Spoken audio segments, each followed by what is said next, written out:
আসসালামু আলাইকুম। ধামরাই সরকারি কলেজ আয়োজিত অনলাইন উচ্চতর গণিত ক্লাসে তোমাদেরকে স্বাগত জানাচ্ছি। আমি খালেদা খানম, সহকারী অধ্যাপক, ধামরাই সরকারি কলেজ, ঢাকা। আশা করি সবাই ভালো আছো। তো আজকে আমরা ইম্পর্টেন্ট পার্ট করব সরলরেখার উপর। সবাই শেষ পর্যন্ত থাকবে এবং মনোযোগ দিয়ে দেখবে। Thank you. তো আজকে পার্টটা একবার দেখে নিই আমরা। আজকে পাঠে থাকছে ত্রিভুজের ভরকেন্দ্র নির্ণয়। এটা একটা নতুন টপিক তোমাদের জন্য। ভরকেন্দ্রের উপর সমস্যা থাকবে এবং এর সমাধান আমরা নির্ণয় করব। Thank you. তো ত্রিভুজের ভরকেন্দ্রটা কি সেটা আমরা আগে দেখে নিব।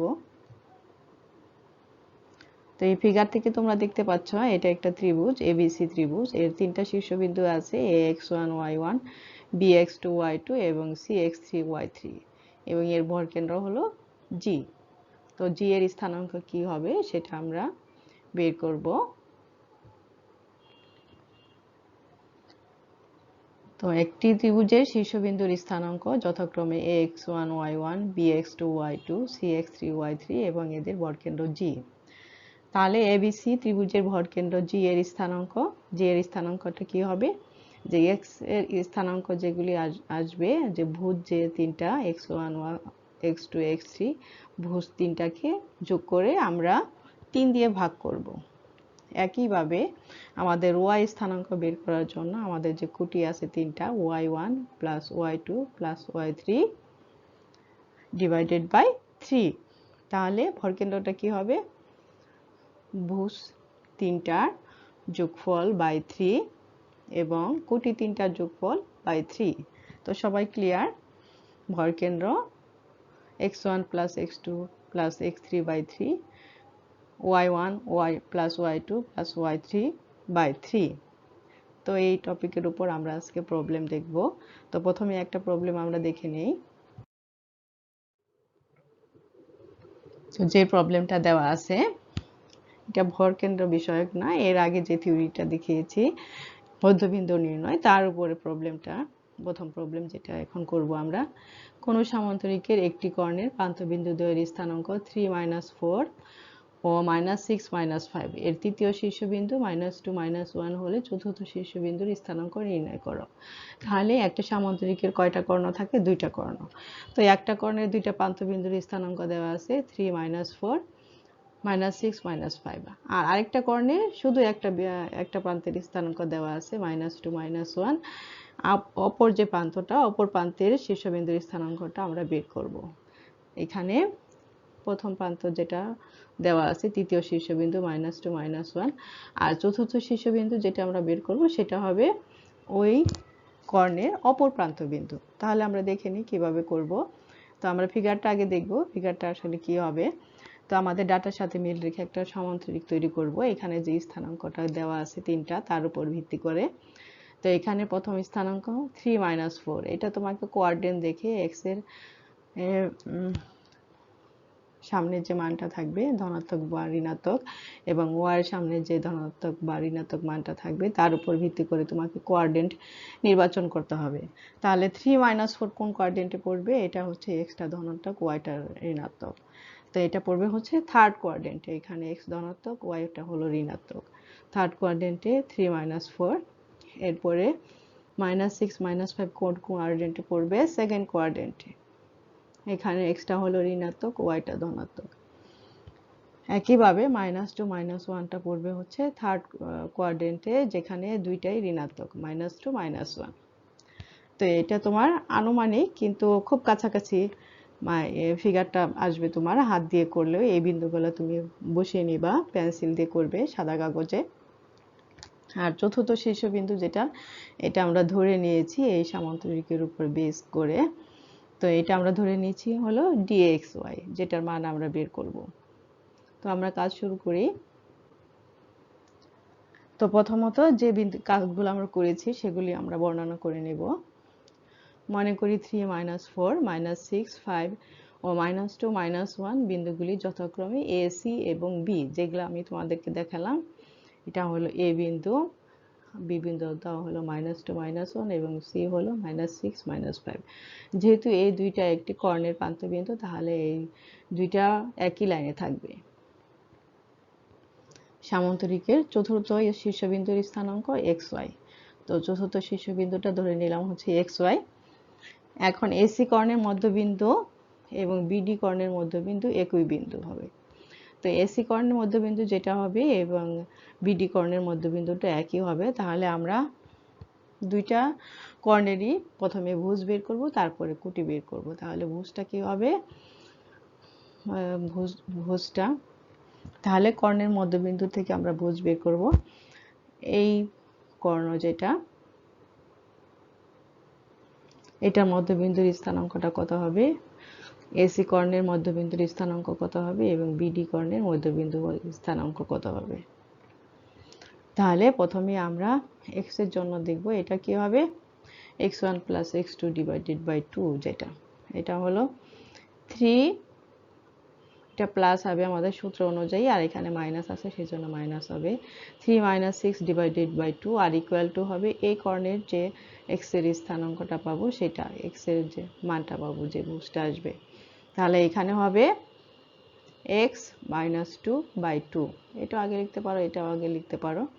তাহলে এই দুইটা হচ্ছে সমান হবে। এখানে যেহেতু সমান, মধ্যবিন্দুটা সমান, মধ্যবিন্দুটা দুইটা কর্ণের মধ্যবিন্দুটা এইখানে হবে। তাহলে আমাদের 3 - 6/2 ইকুয়াল টু আসবে হচ্ছে x - 2/2। তো এখান থেকে ক্যালকুলেশন করে আমরা x এর মান বের করব। x এর মান আসবে হচ্ছে -1।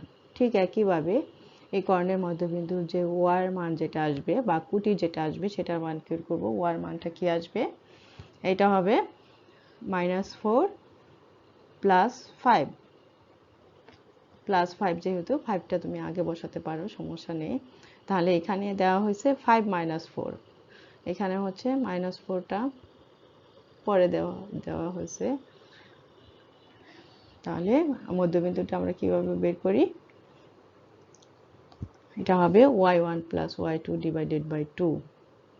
তাহলে এখানে 5 - 4/2, আর আরেকটা মান যে এখান থেকে পাবো বিডি এর মধ্যবিন্দু যেটা হবে, যেখানে কুটিটা হবে হচ্ছে, এটা হবে y1 + y2/2, ওইখান থেকে আসবে হচ্ছে y - 1/2। তো এই দুইটা ক্যালকুলেশন করে, এই দুইটা সমীকরণ ক্যালকুলেশন করে আমরা y এর মান পাবো, সেটা হলো 2। তাহলে প্রথমে আমরা x এর মান বের করলাম, এরপরে আমরা y এর মান বের করলাম। তো আমাদের মধ্যবিন্দু সূত্রটা হচ্ছে গড় করতে হবে। এখানে ভুজ বের করার জন্য x1 + x2/2 এবং কুটি বের করার জন্য y1 y + 2। এই মধ্যবিন্দুটা যেহেতু দুইটা কর্ণেরই মধ্যবিন্দু হবে, সেই জন্য আমরা এই x1 + x2/2 ইকুয়াল টু এটারও x1 x2/2 আমরা লিখে সেখান থেকে x এর মান বের করলাম। ঠিক একইভাবে y1 y + 2/2, ওইটা থেকে আমরা y এর মান বের করলাম।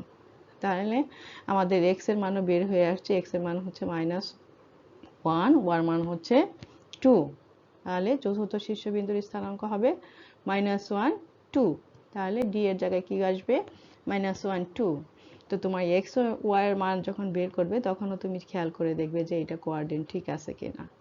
এটা হলো x-টা নেগেটিভ হবে আর y-টা হচ্ছে পজিটিভ হবে। -1 হচ্ছে খুব এইখান পর্যন্ত -1 আসবে, আর 2টা আসবে এখান থেকে এই পর্যন্ত যে দূরত্ব। তো আনুমানিক ফিগার রাখতে হবে, কিন্তু খুব কাছাকাছি হবে ফিগারটা, কিন্তু এক কোঅর্ডিনেট আরেক কোঅর্ডিনেটের সাথে গড়মিল করলে হবে না। তো জ্যামিতিতে ফিগার দিতে হবে, যেগুলি ফিগার দিবে সেগুলো অবশ্যই পারফেক্ট করতে হবে। তো এখন আমরা আরেকটা প্রবলেম দেখব, সেটা আরো ইম্পর্টেন্ট, ভর কেন্দ্রের উপর। তো প্রবলেমটা দেখো, একটি ত্রিভুজের শীর্ষবিন্দুর স্থানাঙ্ক যথাক্রমে at1 square + 2at1, at2 square, 2at2, at³ square, 2at3। যদি ত্রিভুজটির ভারকেন্দ্র x অক্ষের উপর অবস্থিত হয়, তবে দেখাও যে t1 + t2 + t3 আবার যে শর্তে ত্রিভুজটির ভারকেন্দ্র y অক্ষের উপর অবস্থিত তা নির্ণয় করো। তাহলে প্রথমে আমাদেরকে কি করতে হবে, এই শীর্ষবিন্দু তিনটা যেটা দেওয়া আছে একটা ত্রিভুজের তিনটা শীর্ষবিন্দু, তার সাপেক্ষে আমাদের ভরকেন্দ্রটা নির্ণয় করব। তারপরে আমাদেরকে বসাতে হবে x অক্ষের উপর ভরকেন্দ্রটা যদি অবস্থিত হয় তাহলে কি হবে, সেখান থেকে আমরা দেখাবো t1 plus t2 plus t3 equal to 0। এখানে ইকুয়াল টু 0টা নাই, এখানে ইকুয়াল টু আসলে 0 হবে। আবার যে শর্তে ত্রিভুজটির ভারকেন্দ্র y অক্ষের উপর অবস্থিত সেটাও নির্ণয় করতে হবে। তাহলে আমরা একটু দেখে নেই।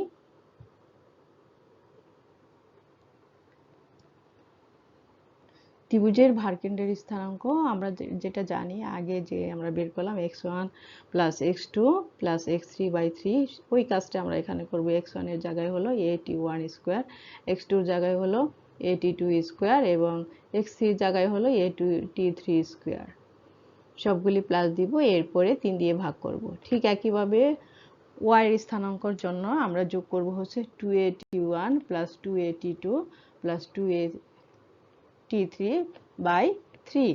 তাহলে ভারকেন্দ্রের স্থানাঙ্কটা আমরা পেয়ে গেলাম। তো এখন যে দুইটা কন্ডিশন দেওয়া আছে সেই কন্ডিশনটা আমাদেরকে অ্যাপ্লাই করতে হবে। এখানে যে এটা প্রমাণ করতে হবে এটা ইকুয়াল টু 0 দেখাতে হবে, যদি এখানে 0টা ওঠে নাই।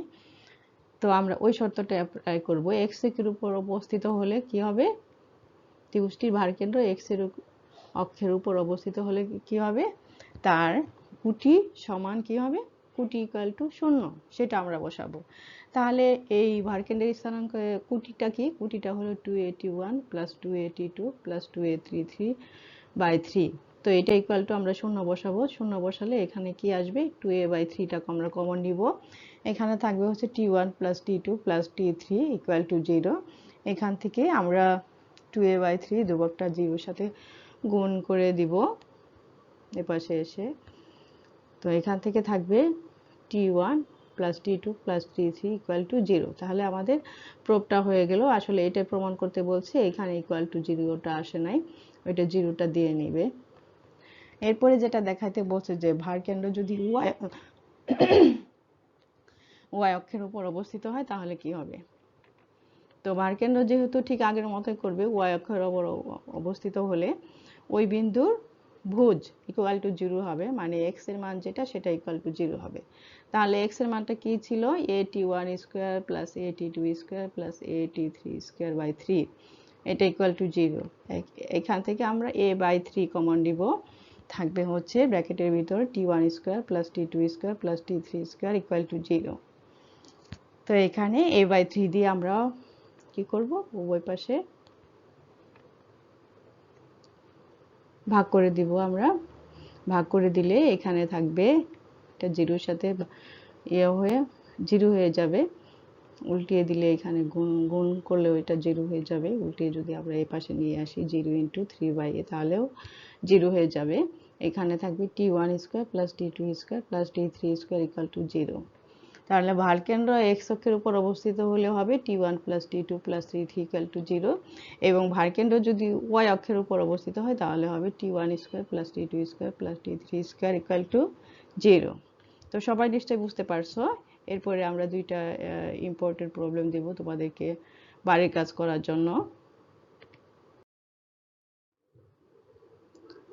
তো নিজে নিজে যেগুলা করবে। তো প্রথম প্রবলেমটা দেখো, এখানে যেটা দিয়েছি ABCD বর্গক্ষেত্রের 3টি শীর্ষবিন্দু। আমি আজকে যেটা করালাম সেটা হলো সামান্তরিক, আর এটা তোমাদেরকে দিয়েছি হলো বর্গক্ষেত্র। এটা আরো সহজ, কিভাবে করবে। A8 8 B 9 9 - 5 এবং C -4 - 6 এর চতুর্থ শীর্ষবিন্দু D এর স্থানাঙ্ক এবং ক্ষেত্রফল নির্ণয় করো। তো এখানে একটা বর্গক্ষেত্রে 4টা শীর্ষবিন্দু দেওয়া আছে, তোমাকে 3টা শীর্ষবিন্দুর স্থানাঙ্ক দেওয়া আছে, একটা শীর্ষবিন্দুর স্থানাঙ্ক তোমাদেরকে বের করে নিতে হবে। তো এরপরে আরেকটা প্রবলেম দিব তোমাদেরকে, সেটা কি, একটি ত্রিভুজের 3টি শীর্ষবিন্দুর স্থানাঙ্ক যথাক্রমে 3 5 7 - 1 ও 11 2 হলে এর ভারকেন্দ্রের স্থানাঙ্ক নির্ণয় করো। এটা খুবই সহজ, এটা 1 মিনিটেই তোমরা করে ফেলতে পারবে। এই ধরনের প্রশ্ন তোমার এমসিকিউতে থাকতে পারে। এটা তোমরা জানো x1 plus x2 plus x3/3 এবং y1 plus y2 plus y3/3। শুধু ওই ভার্কেটের যে সূত্র আছে ওই সূত্রের মধ্যে বসিয়ে দিলেই হবে শীর্ষবিন্দুর স্থানাঙ্ক। তাহলে দুইটা প্রবলেমই খুবই ছোট, সিম্পল এবং ইম্পর্টেন্ট, এবং বুঝতে হবে জিনিসগুলা। তাহলে এক্সারসাইজ করবে এবং উদাহরণে যেগুলো দেওয়া আছে সেগুলো করবে।